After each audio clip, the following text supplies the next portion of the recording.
No, I didn't, but if you want to, we can.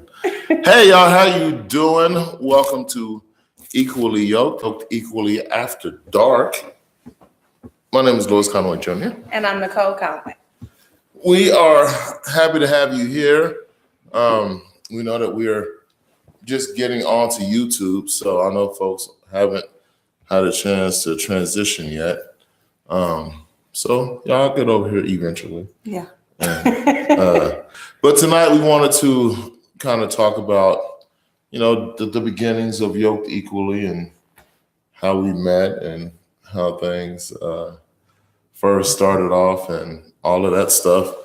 And if you haven't done it already, hit that bell and subscribe so you can get notifications when we go live. Mm-hmm. If you haven't followed us on Twitter, Instagram, Facebook.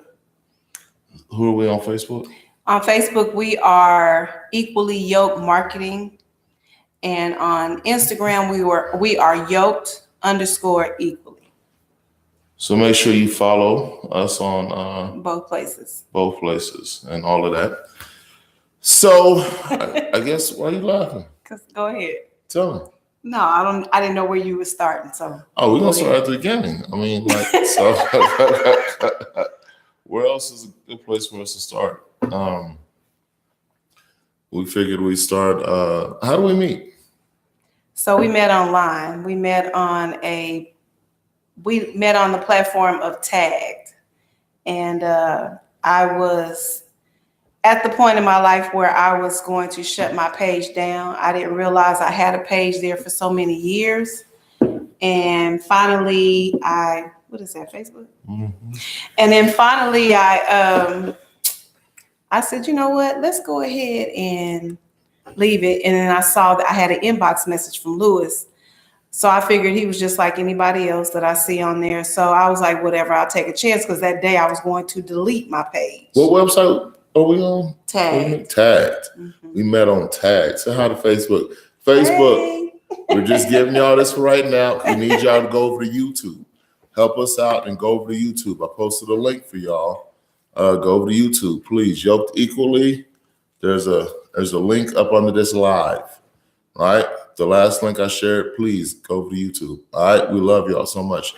So we met on Tagged, you said? We met on Tagged. And I was at the point of deleting my page because what is Tagged? Is it like Tinder or something? Tagged is like Tinder, like Plenty of Fish. What is the other Christian? Mingle.com. Black Folks Meet. Whatever it is. Black Planet from back in the day. Woo, that's the Black Planet. Yes, Lord. Go ahead. So I decided I was going to delete my page, and I saw an inbox message, and I was like, he's probably just like anybody else on here. So I went and checked it, and it was a really nice message. He wasn't like, hey, little mama, let me try to holler at you.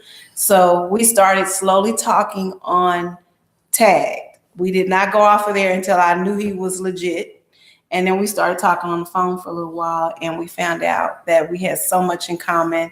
We knew a lot of the same people. So eventually, when I was comfortable, we met in person.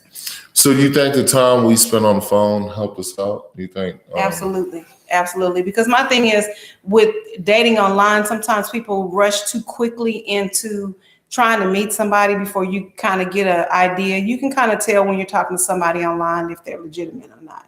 And I was very impatient with the whole messaging thing. I hate the messaging thing. And I was like, here's my phone number. Just call me. Yeah, you were impatient. Call me. I like that messaging back and forth.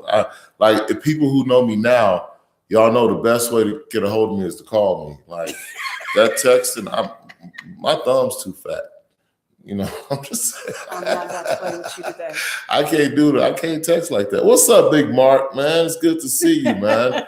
Big Mark, Fort Worth, finest right there. That's top 6 right there. That's top 6. That's my skateboard. That's the black dude used to skateboard. That's my dude. Yeah, man. So we met on Tagged right around the time when I was going through some situations with my ex-wife. We were ending our relationship, and I was feeling very non-trusting in women. And I worked in a strip club. So at that time, I was working in a strip club full time as a DJ. And when you work around women all day long in that environment, it's not that. Yeah, you get hey Adele, you get kind of desensitized almost. And so when it came to women, I was very impatient. Hey, what's going on, Jabba Benson? Love you too, man. It was just being in a strip club and not being married. You can definitely it can go one or two ways. But she'll tell you that when I was in the strip club, I used to bring her in the strip club in the DJ booth because I needed her to see that I was the same with or without you. Yeah. I'm going to talk to him the same. I'm going to treat I didn't talk to him crazy, but I didn't. Yes, you did. You were very rude and you talked to him crazy. Yes, you did. I would. Yes, you did. But they respected me, though. That was respect. Okay. Maybe they didn't. They liked me. No. The ones you got along with. I didn't get along with too many of them. No. Because I don't like drunk people and I don't like strippers. And I'm sorry. I just don't. And when you're in the strip club, you got. So anyway, the first thing I told her was I worked in the strip club. The second thing I told her was that I did 8 years in prison.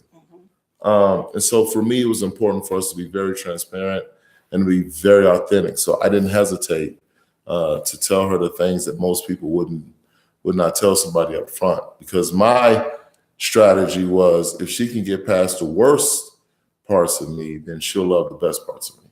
But I'm not gonna lie, it was very hard hearing, first of all, that he worked in a strip club, because I didn't know how I would tell my friends that my potential works in a strip club. So I would make up stuff like he works in the entertainment business or whatever I could to get around it.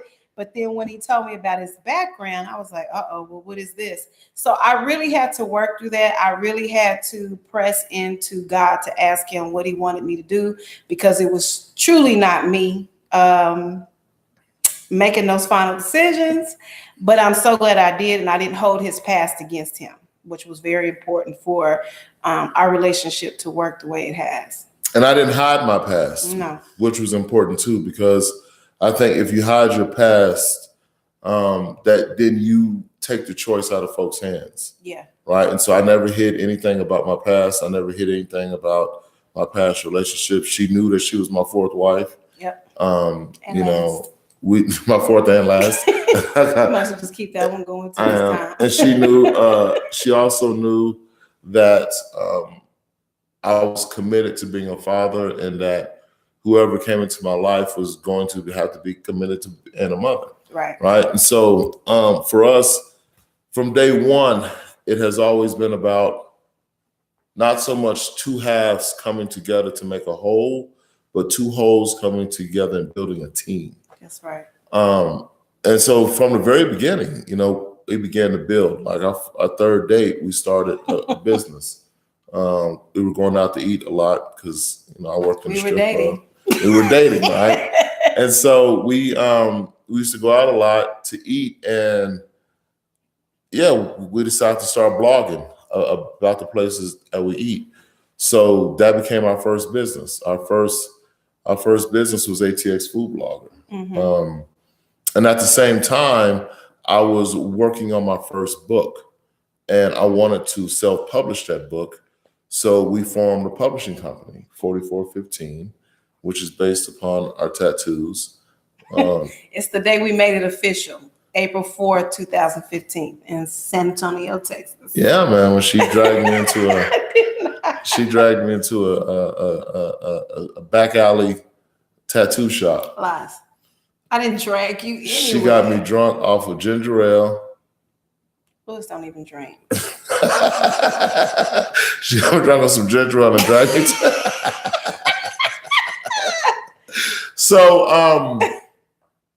yeah, in the beginning, like we established, and it's some of the conversations that her and I had in the beginning, particularly when you talk about pillow talk, some of our pillow talk, and I remember specifically talking about teaching couples how to do business, right? Because we grew up in Austin, and we grew up seeing the type of Black businesses that used to exist, and also seeing the climate of Black business as it is now, where folks are not supporting each other. Yeah.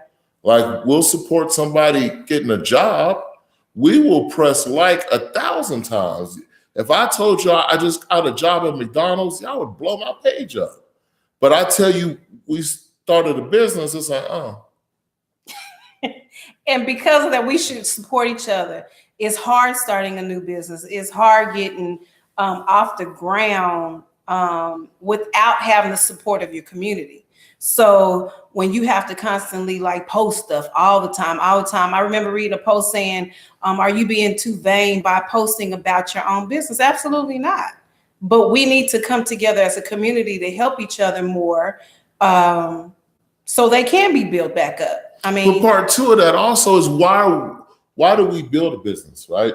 We build businesses just to get rich? No, it's to build wealth. It's to build wealth and give opportunities that we didn't have. When I came home from prison, you know, I tell people, and I sat in that gym in Huntsville, the only goal I had was to get a job at McDonald's, right? If I could just get a job at McDonald's, I was good.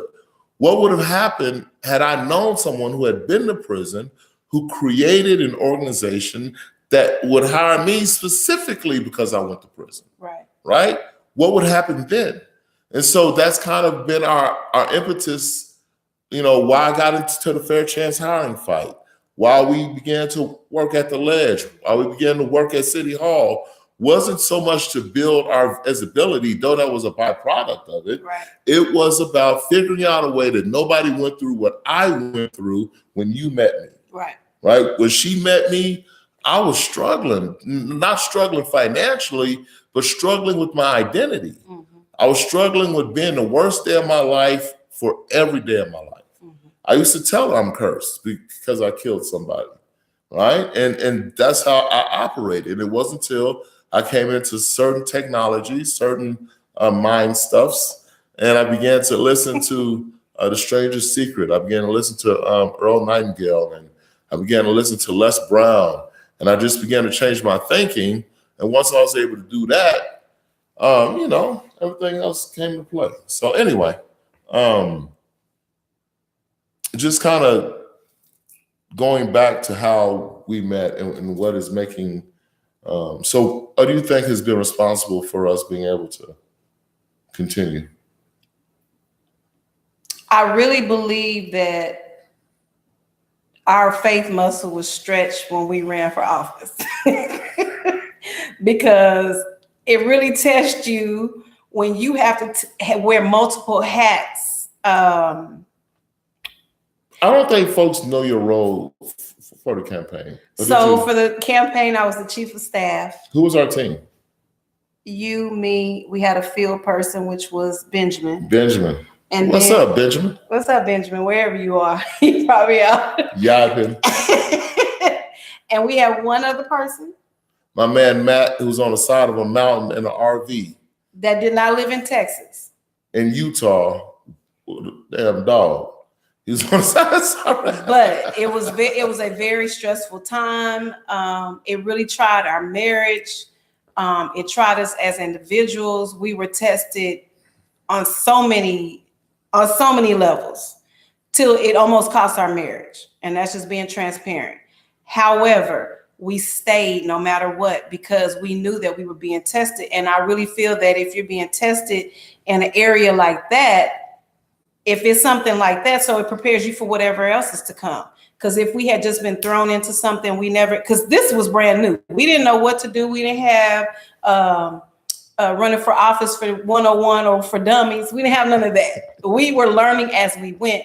Do I regret it? Absolutely not. Because for me, Lewis truly set the pathway as a trailblazer for anybody else that wants to run or do whatever they want to do. So you can't have the excuse of, oh, I can't do it because I have a background, or I can't do it because, the white man keeping me down. We've been saying that forever. That is an excuse. You have no excuse to say that you can't do whatever it is you want to do. Now, I'm going to tell you white folks that y'all are keeping us down. However, I will also say that we are contributing to it. We are contributing to it ourselves. However, there are systems at place that continually to exert power against folks who are brown and black. I agree, but I'm saying when people always says, "Well, I can't get a job because white men won't give me." And I think that coming home from prison, the first time I put my name on the application, they turned me down because I had been to prison. I created a business. Right. So my first hustle coming home from prison was building websites. But if you have more people in place, absolutely, that each one teach one. Absolutely. If I know how to fish, instead of saying, well, you got to get your own. You learn how to fish on your own. If I teach somebody how to fish, then they can, create their own thing. But if you sit around and complain and you don't want to do anything, you don't want to make any changes, then that's you. But if you want to get out of the system, then you get around those people and gravitate to those people that can help you do something different instead of staying in the same place. And that's what we've tried to do at our marriage and our relationship, is try to be the example that we needed. Right. Try to be the help that we needed. Right. Try to be, because no one taught us how to do business as a couple. No one taught us how to be selfless in a relationship, to be unconditional. Again, this is my fourth marriage, so I was very good at leaving. I had no problem with leaving. Like, I'm not, listen, it don't take me long to figure out that this ain't for me. And I'm bounced. But the trauma of being incarcerated for so long will have you seeking those emotional relationships that are not built on anything other than a need and a codependency of having to cohabitate or just having someone close to you. And I know where around the camera. And that's the other thing, right? There was so many things that I had to do to stay free, right? And during the campaign, I was able to really lean on those skills that I didn't think I would have to. But it's also indicative of how we approach our business. So she's a stylist, and so it's all about trying to employ everything that we do together. Right. So she styled me for the campaign. She styled me for the pictures. I did her website. I do her graphics, right? So for us, it was about figuring out a way to work as a team consistently and not work against each other. Oftentimes you get into a relationship where you're pulling the other person, right? And the other person is like, I don't really want to. But since you dragging me along, I'll go. And that's what, never mind, I ain't gonna shoot on. Yeah. No. Okay. No. I won't be honest. I'll just say that. You can be honest, but you be doing a lot. I'm just going, okay, so I'll just say this, that if you are over 35 and you still talking about you going to the studio, you for what?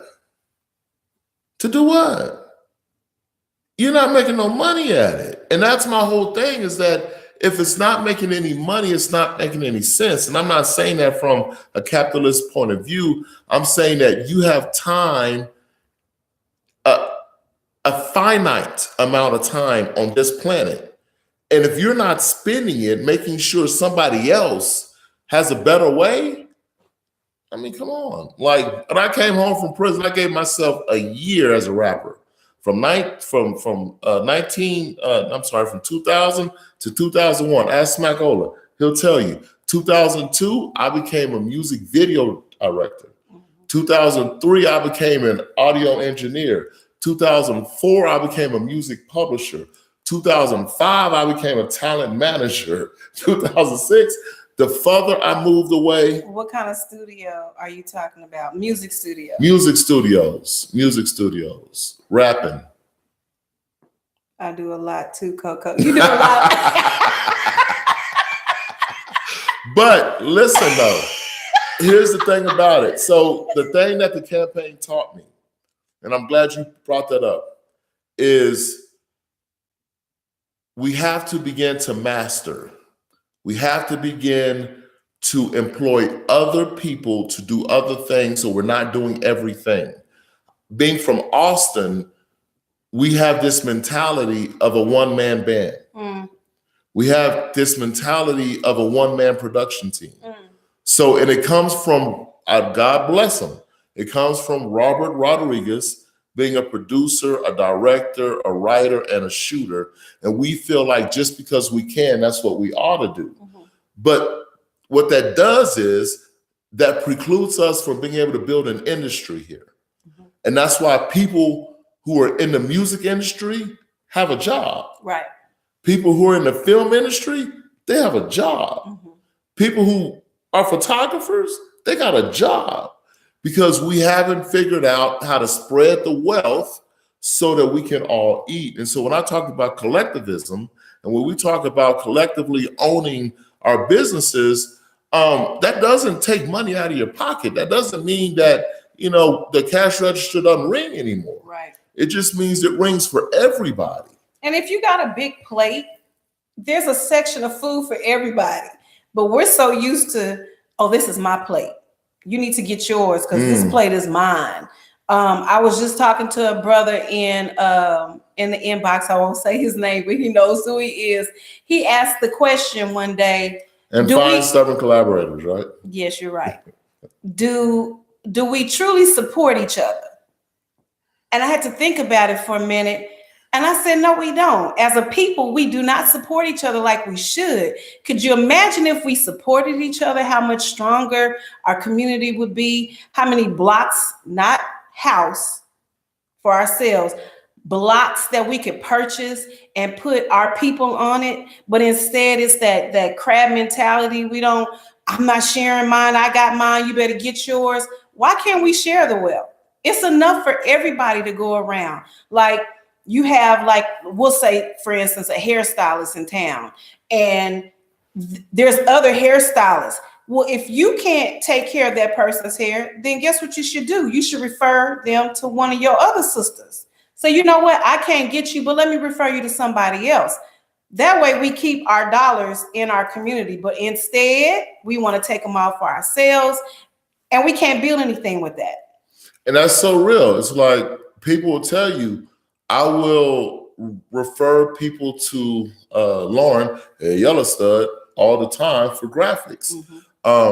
Even though you can do it. Even though I do graphics, right? Because I understand the industry, right? That if I do every job, then that doesn't give her the opportunity to possibly do this for a living, right? And so even though I'm a shooter, even though I'm a director, I'm working with Francois LaRosa on the movie, right? Because that's what he does. That's what he does. and even though I can do it, and even though I could make all the money because I'm the producer, the director, and the writer, and the editor, I can make all the money. But you don't have to prove a point by saying, "Oh, I can do all this."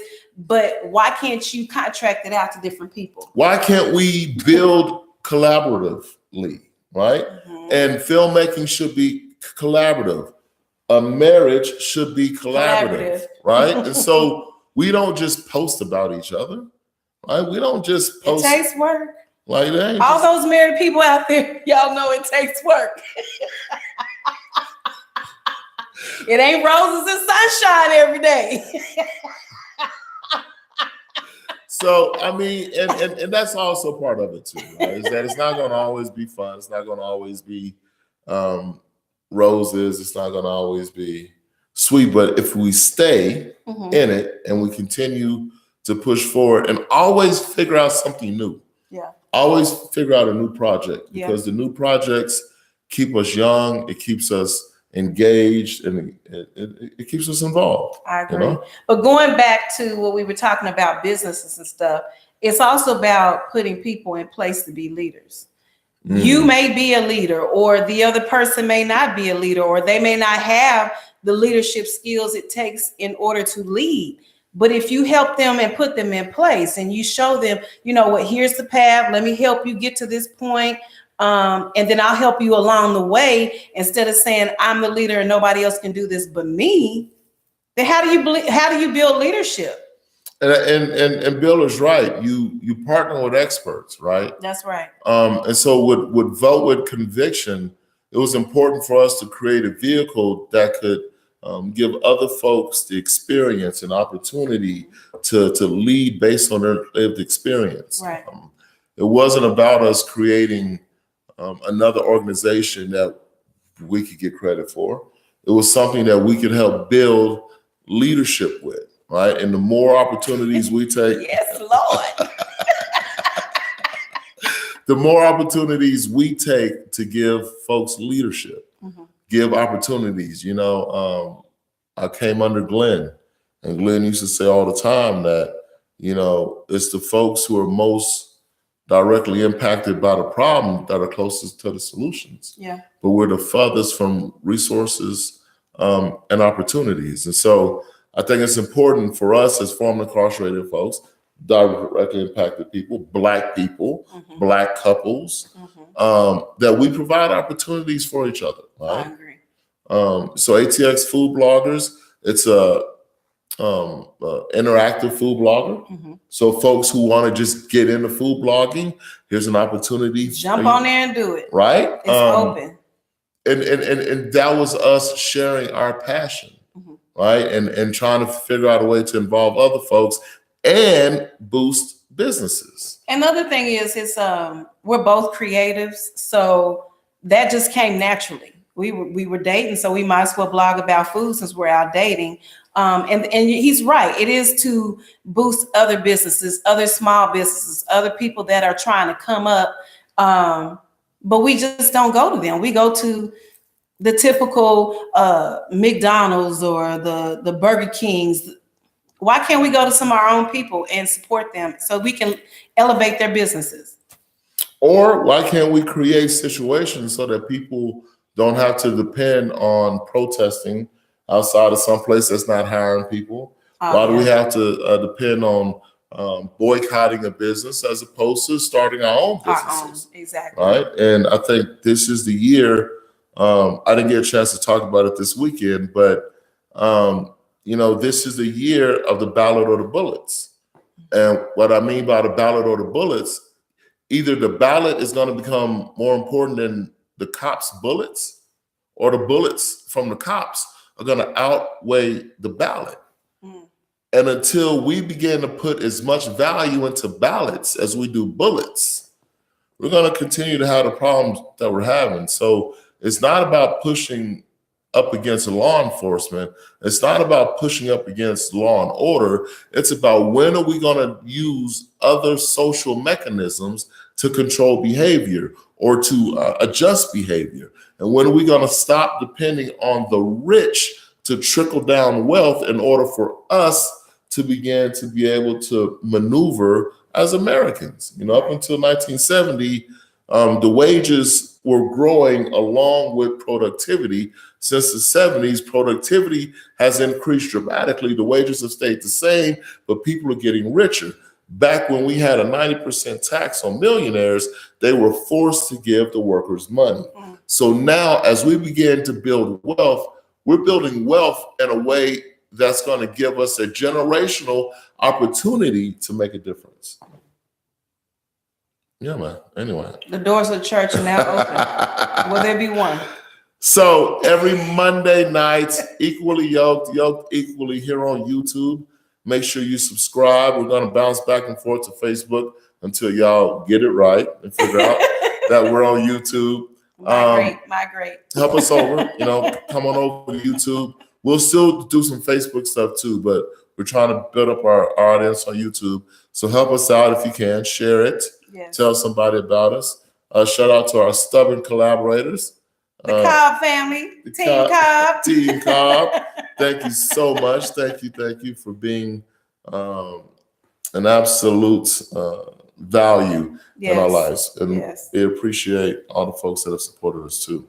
So anyway, Monday night, Equally Yoked. After dark. We appreciate y'all so much. All right, y'all have a great evening. We love you, and we'll get back in touch with you. Peace. Right. Have a good week.